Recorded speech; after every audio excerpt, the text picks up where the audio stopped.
대항력 포기하는 물건들을 하는 이유는 명도할 때 사람을 안 만나면 된다는 그 생각으로 하지만, 또 하나는 명도비 안 나가겠는데? 이사비 안 나가겠는데? 그 생각을 한단 말이죠. 네, 맞습니다. 그런데 뭐가 나가냐면, 대부분 경매를 처음 접하는 사람들이 허그가 대항력 포기한 물건들을 많이 보고 많이 입찰을 하더라고요. 그런 경우가 보니까 명도가 쉬워서 그런 맞아요. 경우가 많은데, 꼭 그런 것만 찾아서 해야 되는 건지 아니면 또 다른 방법으로 하는 방법이 있는지 입찰을 알고 싶거든요. 허그가 대항력 포기한 물건들을 왜 처음에 경매하시는 분들이 그런 것들을 자꾸 하려고 하냐면, 얘기하신 대로 명도가 쉽다고 생각하니까. 네. 허그한테 비번 받아서 문 열면 되는 거 아니야? 그렇게 생각을 하잖아요. 그것도 맞죠. 허그가 대항력 포기한 물건들은 명도 난이도가 낮기는 해요. 그런데 임장 다니면서 그런 경우 있지 않았어요? 분명히 여기 아무도 안 살아야 되는데 누가 살고 있어. 네, 바로 전에 임장 갔던 데가 그런 데였습니다. 세입자는 보증금을 받고 나갔고 세대 열람을 해봤더니 아무도 안 사는데 거기에 누군가 살고 있어. 그런 물건들도 많아요. 그쵸?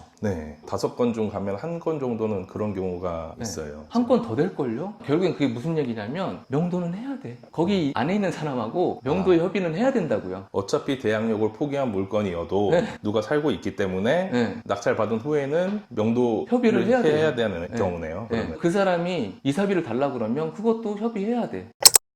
대항력 포기 물건들이 보면 대부분 전세 이슈가 있어서 많이 나온 거잖아요. 네. 그러면 여기 있는 분들은 전세금을 받고 나갔어. 근데 집주인들이 이런 분들이 많아요. 저도 7월 달에 낙찰받은 게 있는데 그것도 대항력 포기 물건이었어요. 네. 근데 누가 살고 있어. 그 부분하고 만나서 얘기를 했는데 경매 넘어갈 줄 알고 자기는 여기 들어왔대요. 왜? 월세가 싸니까. 다른 집보다 경매 진행될 동안에 살면은 월세를 싸게 해주겠다. 네. 이런 식인가 네. 보네요. 그렇게 해서 들어와서 살고 있는 거예요. 그 집 주인도 그분 말로는 이런 식으로 한 집이 굉장히 많대요. 말로는 100개인가 200개 정도 된다고 하는데, 그분들이 경매 넘어갈 집들만 취득해서 인근의 다른 빌라들보다 싸게 일단 월세를 주는 거예요. 경매 넘어가고 낙찰 받고 사람이 찾아올 때까지는 시간이 걸리잖아요. 네. 6개월 아니면 1년 이상도 걸리니까 그때까지 월세를 받는 거죠. 아, 그래서 대항력 포기 물건이라고 하더라도 오늘 이 물건처럼 안에 아무도 없으면 상관이 없는데 비번을 바꿔놓는 경우도 있어요.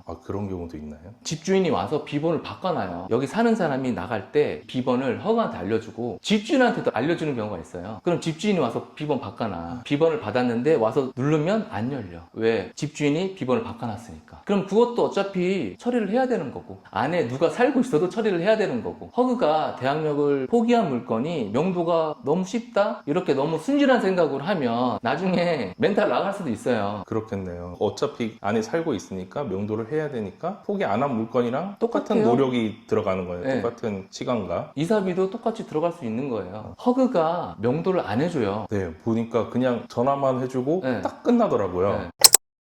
제가 이제 얘기하고 싶은 거는, 경매 이제 처음 하시는 분들이 명도가 부담이 돼서 사람하고 만나가지고 협의하고 목소리 높이고 이런 것들이 싫어서 대항력 포기하는 물건들을 입찰을 많이 하는데, 다른 분들도 똑같은 생각을 해요. 근데 그 대항력 포기하는 물건이 이렇게 비번만 받아서 딱 오늘처럼 명도 끝나면 너무 좋지, 이게 베스트인데, 이 기대를 가지고 내가 그런 물건을 한다라고 했을 때 나중에 현타가 올 수 있다는 거예요. 그래서 이렇게 대항력 포기 물건들은 임장을 갈 때 누가 살고 있는지, 세대 열람 당연히 해봐야 되겠지만 실제 전입 안 하고 사시는 분들도 많아요. 그래서 여기에 누가 거주를 하고 있는지는 현장에서 무조건 확인해야 돼요. 우편물을 보든 옆집에 물어보든 무조건 그거는 확인해야 되고, 안에 사람이 살고 있으면 계량기나 이런 것들은 돌아갈 거 아니에요. 그리고 사람이 안에 살면 사는 티가 나. 맞습니다. 네, 밖에 뭐 막 많이 붙여져 있으면 사람이 없는 건데 깔끔하면 사람이 살고 있는 거잖아요. 그러면 대항력 포기하는 물건이라고 해도 내가 저 사람하고 만나서 명도를 해야 되는구나. 그러면은 만약에 누가 살고 있거나 임차인이 있으면은 입찰가를 선정할 때도 그 부분은 고려를 해서 입찰가를 선정해야겠네. 이사비나 명도비가 들 수가 있으니까. 그렇죠. 근데 이것도 사람들이 놓치고 있는 게, 대항력 포기하는 물건들을 하는 이유는 명도할 때 사람을 안 만나면 된다는 그 생각으로 하지만, 또 하나는 명도비 안 나가겠는데? 이사비 안 나가겠는데? 그 생각을 한단 말이죠. 네, 맞습니다. 그런데 뭐가 나가냐면 미납관리비.